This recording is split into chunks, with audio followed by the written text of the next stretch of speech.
주셔서 감사합니다.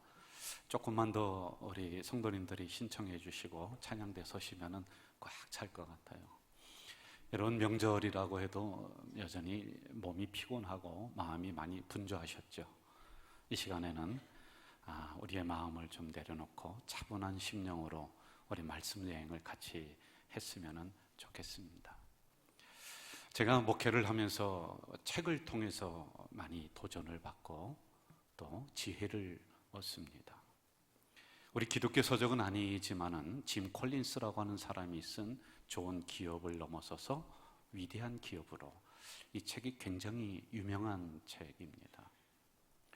이 안에 나오는 여러 가지 이론들이라든지 내용들을 살펴보면은 교회에 적용하면은 탁 들어맞는 거예요. 그래서 교회를 제대로 섬겨나가려면은 제가 볼 때는 이런 사회적인 회사의 어떤 비즈니스 운영, 이러한 것들이 목회자들도 있어야지만이 되겠다는 생각을 제가 종종 합니다. 이 책에 있는 내용을 한 문장으로 요약을 한다면은 이런 거예요. 좋은 것과 위대한 것은 서로 적이 될 수가 있다는 것입니다. 여러분 잘 이해가 안 되실 거예요. 좋은 것을 넘어서서 그 다음에 위대한 것으로 가는 디딤돌이 좋은 것인데 두 가지가 상반되고 서로 충돌이 된다. 이게 어떤 내용인가? 이제 이 부분을 이 책에서는 설명을 해놓고 있습니다. 아주 좋은 기업이었습니다. 우리로 얘기하면 좋은 교회였습니다. 그런데 그 함정에 빠질 수가 있다는 것입니다. 그래서 안주하고 자만할 수가 있다. 그래서 오히려 좋은 기업들이 나중에는 쇠퇴의 길을 걷고 역사의 뒤안길로 걸어가게 된다라고 하는 경고의 메시지를 해주고 있는 겁니다. 이들에게도 위기가 오고 고난이 옵니다. 그런데 좋은 기업들은 그걸 인정을 안 한다는 거예요. 외면합니다. 여러분, 변화에 민감하지 않으면은 그 다음에 위기가 찾아옵니다. 위기를 직시하지 않으면은 파멸의 길로 갈 수 있다. 이러한 단계를 이야기를 해주고 있습니다. 우리나라에도 좋은 기업들이 얼마나 많이 있습니까? 그런데 여러분, 그 기업들이 100년, 200년, 300년 가지를 않거든요. 여러분 안경을 쓰고 있습니다. 서진 안경테라고 기억하시나 모르겠습니다. 우리나라 1위였습니다. 굉장히 좋은 기업이었어요. 그런데 변화에 민감하지 않았습니다. 다가오는 위기를 직면하지 않았어요. 이 함정에 빠져서 파멸의 길로 걸었던 것, 여러분 수도 없이 이런 예는 찾아볼 수가 있을 것입니다. 그 책에서 베트남 전에서 일어났었던 일을 하나를 소개합니다. 스톡데일이라고 하는 장군이 있었어요. 1965년부터 1973년까지 8년 동안 호노이 힐튼 수용소에서 이제 잡혀 있었습니다. 이 장군입니다. 그런데 인터뷰를 하는데 어떻게 당신이 살아났습니까? 그 8년이라고 하는 혹독한 시간을 이겨냈단 말입니다. 그런데 이 사람이 아주 의미 있는 이야기를 하는 거예요. 자기가 살아날 수 있었던 원인, 비결, 방법이 있었다는 거예요. 나머지 사람들은 다 죽었대요. 어떤 사람이 죽느냐 하면은 나는 크리스마스 때까지 나갈 것이다. 이게 여러분 허황된 낙관이에요. 다 잘 될 거야. 다 잘 될 거야. 그런데 현실을 직시하지 않는다는 거예요.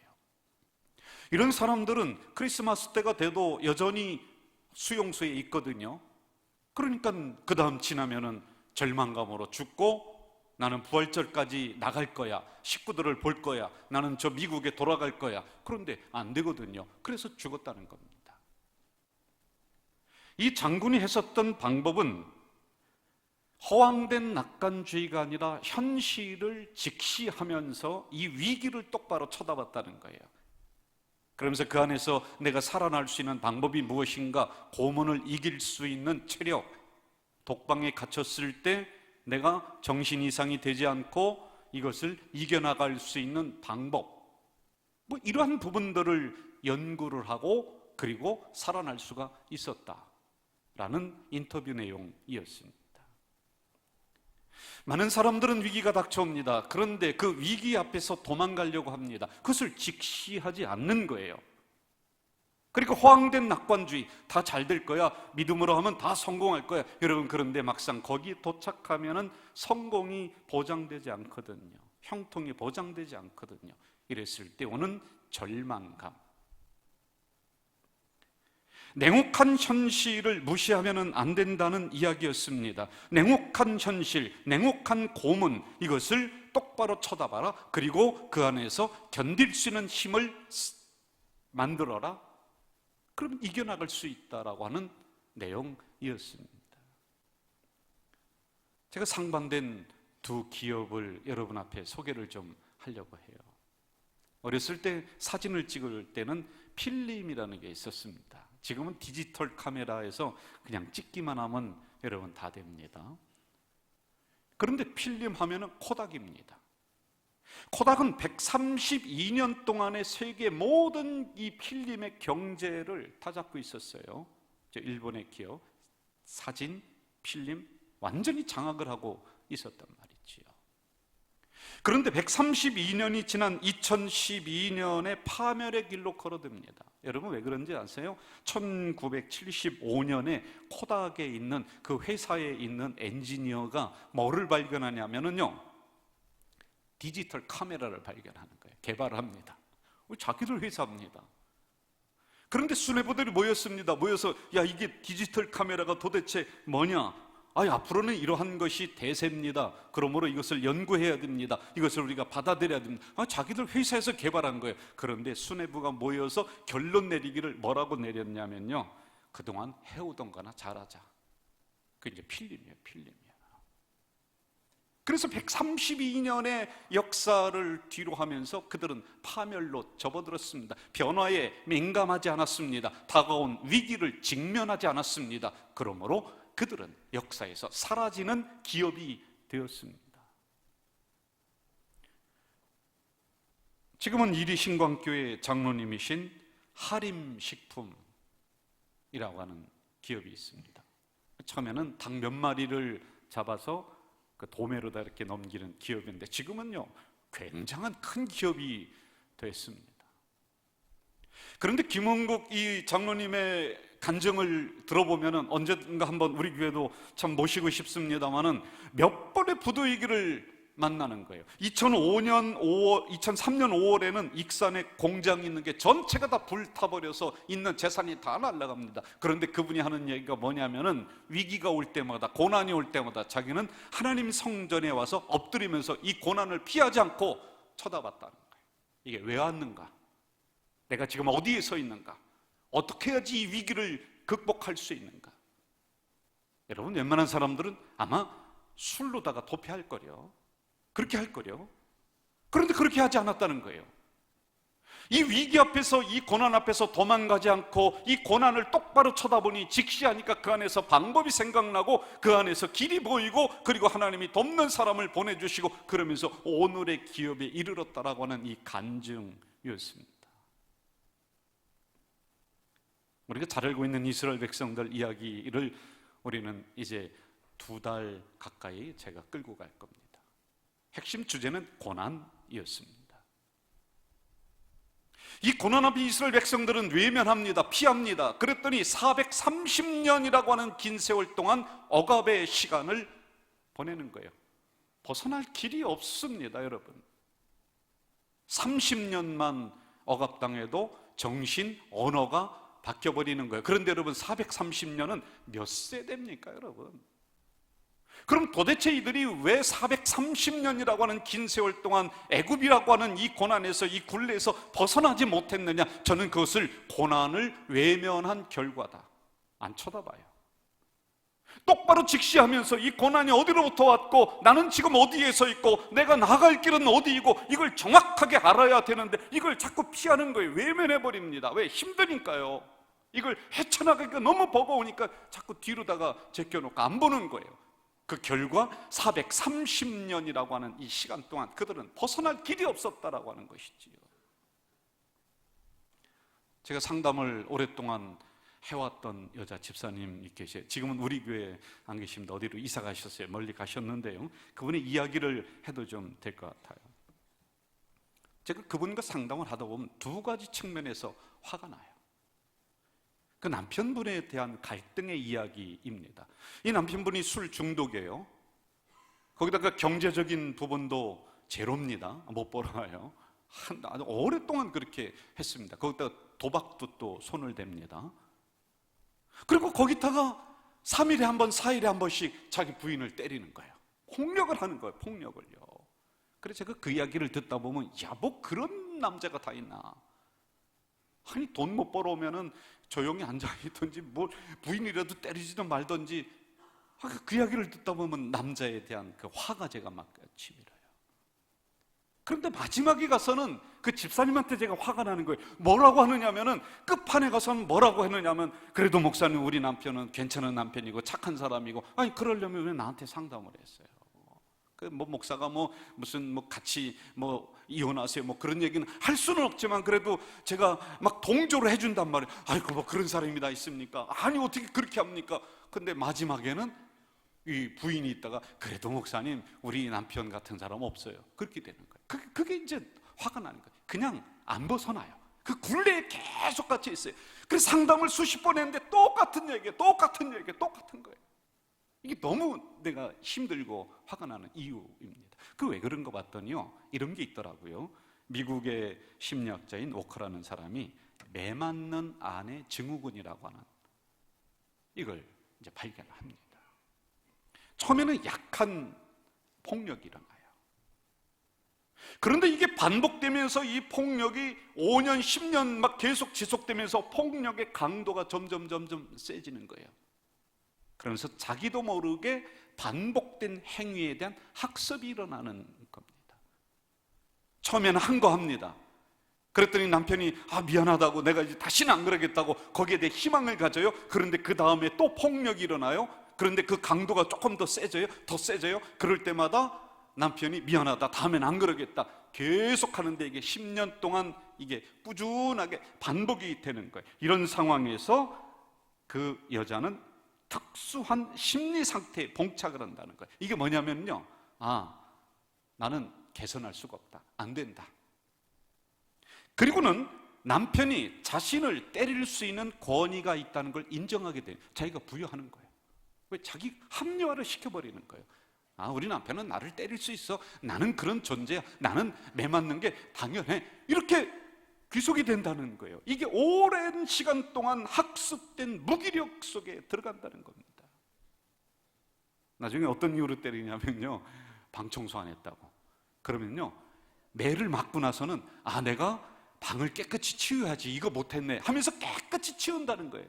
해결이 안 되는 거예요, 여러분요. 여러분, 인간은 감당할 수 없는 고난이 오면 그 고난 앞에 맞서는 사람이 별로 없습니다. 자기 합리화를 시키는 거예요. 어쩔 수 없었다. 그리고 뒤로 퇴보하는 거예요. 물러나는 거예요.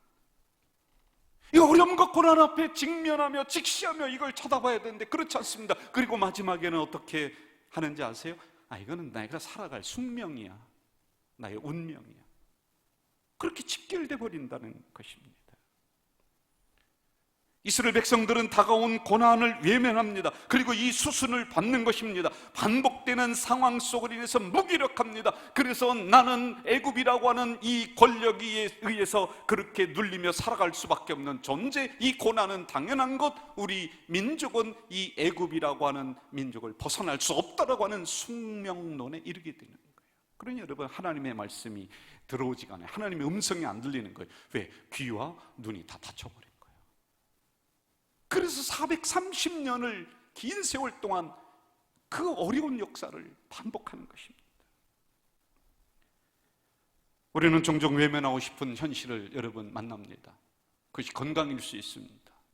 그것이 가정 경제일 수 있습니다. 처음에는 이기려고 했습니다. 무던히 노력했습니다. 그런데 점점 되지 않습니다. 그래서 그 문제 앞에 우리는 피하게 됩니다. 뒤로 물러나는 거예요. 그리고는 어느 순간 이것이 나의 운명이다, 나의 숙명이다, 나는 그렇게 살아가야 되는 존재다, 그러며 그 고난이라고 하는 굴레를 벗어나려고 하지도 않는 우리들이라는 것이죠. 그럼 하나님은 이 문제를 어떻게 해결하실까요? 루이스라고 하는 기독교 작가가 있습니다. 고통의 문제라고 하는 책에서 이 문제를 다루면서 고통은 귀먹은 세상을 불러 깨우는 하나님의 메가폰이다. 우리가 고난의 문제에 외면합니다. 피합니다. 거기서 잠자는 척합니다. 못 들은 척합니다. 그럴 때 하나님은 더 큰 고난을 줘서 메가폰으로, 확성기로 더 큰 고난으로 일어나라 그러면서 우리에게 이 고난의 문제를 더 크게 준다. 이 고난의 문제 앞에 외면하는 이스라엘 백성들, 하나님은 확성기를 통해서 더 크게 고난을 주는 장면이 오늘 출애굽기 1장과 2장, 3장에서 우리는 만나게 되는 거예요. 430년이라고 하는 그 긴 세월 동안 그들은 눌려 살았습니다. 그럴 때 하나님은 더 큰 고난을 주는 거예요. 그러면서 깨어나라는 거예요. 그것이 1장에 보면은 세 가지로 나오죠. 노동력 착취, 인구 말살 정책, 죽이라는 겁니다. 그리고 안 되니까 강에다 던져버리라는 거예요. 고난을 더 크게 주는 겁니다. 여러분, 저는 이것을 어떻게 보느냐면 하나님의 의도된 고난이에요. 일부러 주시는 거예요. 하나님이 그들 역사 중간중간에 고난이라고 하는 것을 배열해 놓으시면서 하나님이 그들이 깨어나기를 바라는 거예요. 그리고 그들이 애굽 땅에서 살아가야 될 존재가 아니라 너희들은 가나안 땅이라고 하는 가야 될 목표가 있다는 것을 계속 깨우쳐주는 의도된 고난이라고 하는 거예요. 일부러 주시는 거예요. 여러분, 고난하면은 요셉을 빼놓을 수가 없죠. 요셉은 세 가지의 큰 고난을 겪습니다. 형들로부터 구덩이에 빠뜨려지는 죽음, 문턱에까지 이르는 고난, 그리고 노예로 팔려가죠. 그리고는 보디발 아내 집에 들어갑니다. 거기에서 감옥으로 들어가는 이 큰 고난을 겪습니다. 그런데 요셉은 거듭된 고난 앞에서 무엇을 깨닫느냐면, 하나님이 내 인생 속에 지금 개입하셨다. 그래서 일부러 의도된 고난을 하나님이 내 인생 속에 지금 하나하나 배열해 놓고 있다. 피하지 않았습니다. 고난의 직면에서 직시하니까, 그것을 똑바로 쳐다보니까 보디발의 아내 집에 노예로 팔려간 게, 그게 경제를 배우는 거예요. 그 안에서요. 감옥으로 갔는데 그 안에서 정치를 배우는 겁니다. 그리고는 결국에는 하나님이 나를 총리로 이끄시는 그 과정 속에 의도된 고난을 곳곳에 하나님이 배열해 놓으셨다. 이걸 깨닫게 돼요. 제가 여러분, 사실은 신학을 하다가 중도에 포기를 했다라고 어제 얘기를 해드렸죠. 한 3학년까지 다니다가 가서 보니까요, 그게 그놈이야. 세상 사람이라, 주의 종 되려고 하는 사람이라. 그래서 제가 이거 그만둬야 되겠다, 안 해야 되겠다. 그리고 제가 이걸 던져버렸어요. 그리고 다시 세상으로 나왔습니다. 그런데 그 안에요, 정말 많은 고난들이, 사건들이 저에게 있었어요. 그리고 지나서 내가 이렇게 보니까 하나님이 내 인생 속에 개입하셔서 의도된 고난을 주시는 거야. 하나님이 고난을 배열해 놓으시는 거야. 그리고 너는 세상으로 나갈 존재가 아니다, 하나님의 종이 되어야 된다고 하는, 일부러 이쪽으로 나를 내모시는 그러한 고난의 배열, 이걸 여러분 똑바로 쳐다봐야 되는 거예요. 외면하면 우리는 방황하게 되는 거예요. 하나님은 더 이상 미룰 수가 없었습니다. 왜냐하면 아브라함과의 언약이 있었기 때문이죠. 큰 민족을 내가 이루게 하겠다, 그리고 저 땅을 내가 너에게 주겠다, 그건 가나안 땅입니다. 너를 복의 근원으로 만들게 하겠다, 이 약속을 주셨는데 이스라엘 백성들은 430년 동안 깨어나지를 못하는 거예요. 외면합니다. 어려움을 외면해버리는 거예요. 드디어 23절에서 고된 노동으로 말미암아 탄식하며 부르짖었다, 이제 직시하는 겁니다. 고난을 똑바로 쳐다보는 거예요. 그 앞에 무릎을 꿇는 거예요. 여러분, 그랬을 때 430년의 이 돌고 도는 이 고난의 역사가 끊어지고, 이 다음부터는 직시했을 때 가나안 땅을 향해서 걸어가는 첫 걸음이 여기가 되는 거예요. 도망다녔던 백성들이 엎드립니다. 핑계만 대던 자신의 어려움을 다른 사람 탓으로 그렇게 이해했던 백성들이 이제 하나님을 바라보게 됩니다. 운명으로 받아들이면서 내가 그렇게 살아가야 될 숙명이야, 이러한 민족들이 이제는 이 운명을 떨쳐버리고, 이 숙명을 떨쳐버리고 하나님의 사명의 백성으로 첫발을 내딛는, 왜? 고난을 직시하니까. 고난 피하지 않고 다가온 고난 똑바로 쳐다보며 그 앞에서 무릎 꿇으니까 이 역사가 일어나는 거예요. 본문은 이 부분에 대해서 계속 이렇게 기록을 하고 있습니다. 그 소리가 상달된지라 그들의 고통 소리를 들으셨다. 조상들에게 세운 가나안의 약속을 다시 기억하셨다. 그리고 그들을 돌보셨다. 외면한 결과는 430년의 긴 고통 시간. 그러나 고난을 직시하고 똑바로 쳐다봤더니 기도할 힘이 생기고 가나안 땅을 향해 출발할 수 있는 출발의 선상이 됩니다. 지금은 한동대학교 교수님이시더라고요. 여러분 이지선 양에 대해서 TV에서라든지 매스컴을 통해서 좀 봤을 겁니다. 2000년 4월 이화여대 4학년에 재학 중이었는데 오빠를 차고 집으로 돌아오던 길에 만취한 사람, 나중에 신문에 나왔는데 보니까 소주 5병을 마셨대요. 차고 정면 충돌해서 온몸에 화상을 입습니다. 자기가 수술한 것을 20번까지는 헤아렸답니다. 그런데 더 이상은 의미가 없더라는 거예요. 얼굴이 막 찌그러지고, 그리고 거듭된 이 수술을 통해서도 회복이 안 되는 이런 상태까지 이제 가버립니다. 거울을 볼 수가 없었다는 겁니다. 처음에는 왜 자기의 그 찌그러진 얼굴, 이 화상 입은 얼굴을 거울을 보면서 마주할 수가 없었다는 거예요. 여러분, 이것은 거울을 볼 수 없었다는 것은 자기의 고난을 직시할 수가 없었다, 피했다는 거죠. 그랬을 때 그에게 다가왔던 것은 자살이었다. 삶에 의미가 없는 거예요. 못 받아들이는 거, 피하니까 자살이 되는 거예요. 근데 왜 죽지 않았느냐? 어머니의 끊임없는 기도가 있었다. 그리고 어느 순간 자기는 자기 얼굴을 거울을 통해 볼 수 있었다. 여러분, 거울을 통해 볼 수 있었다는 것은 다가온 고난을 받아들인다는 거예요. 똑바로 쳐다볼 수 있었다는 거예요. 다시 여러분 공부하기 시작을 합니다. 그 교수님이요, 참 감사해요. 제가 이분을 전에 교육전사했을 때 천안중앙교회에서 모셨어요. 제가 한번 좀 모셔야 되겠다. 근데 그분의 삶을 계속 저는 설교 때마다 간혹 가다가 이분이 어떻게 변했는가. 그런데 저하고는 별로 그 친분 관계가 없는데 너무 제가 감사한 거예요. 미국으로 가서 유학을 하며 다시 공부를 합니다. 그리고는 기어이 한동대학교 교수님으로 가는 거예요. 다시 고난을 똑바로 쳐다봤을 때 일어날 수 있는 힘이 생기는 거예요. 그러면 지금은 희망의 전도사로 많은 사람들에게 희망을 주는, 오늘 여러분과 제 앞에 어떤 문제가 있습니까? 도망가고 싶은, 외면하고 싶은 현실들 있을 거예요. 믿으면 믿을수록, 기도하면 기도할수록 더 꼬이는 문제들이 분명히 있을 수도 있습니다. 도망가고 싶죠. 피하고 싶습니다. 여러분, 안 됩니다. 그 고난을 똑바로 쳐다보며 그 앞에 무릎 꿇을 때 지금 여러분이 서 있는 위치를 알게 될 것이고, 그리고 내가 어디로 나가야 될 방향을 알게 될 겁니다. 그 위기를 통해 나를 지키시고 지지하시는 만군의 여호와를 그때 비로소 발견하게 될 겁니다. 도망가면은 430년이라는 긴 세월 동안 우리는 반복된 그 고난 앞에 여전히 묶여 있을 것입니다. 그러나 똑바로 쳐다봤을 때 내 신음소리에 외면하지 않는 하나님을 발견하게 될 것입니다.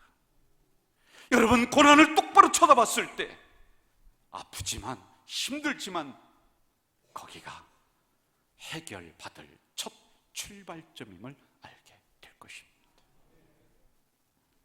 저는 이 설교를 마무리를 하다가 참 놀랍고 은혜스러운 구절을 하나 발견하게 됩니다. 3장 7절과 8절에서는 이렇게 말씀을 해주고 있습니다. 여호와께서 이르시되 내가 애굽에 있는 내 백성의 고통을 분명히 보고 그들이 그들의 감독자로 말미암아 부르짖음을 듣고 그 근심을 알고 내가 내려가서 그들을 애굽인의 손에서 건져내고 그들을 그 땅에서 인도하여 아름답고 광대한 땅, 가나안이죠, 그것으로 데려가려 하노라. 고통을 보셨습니다. 그들이 고난에 직면했을 때, 피하지 않았을 때 하나님은 그들의 부르짖음을 들으셨습니다.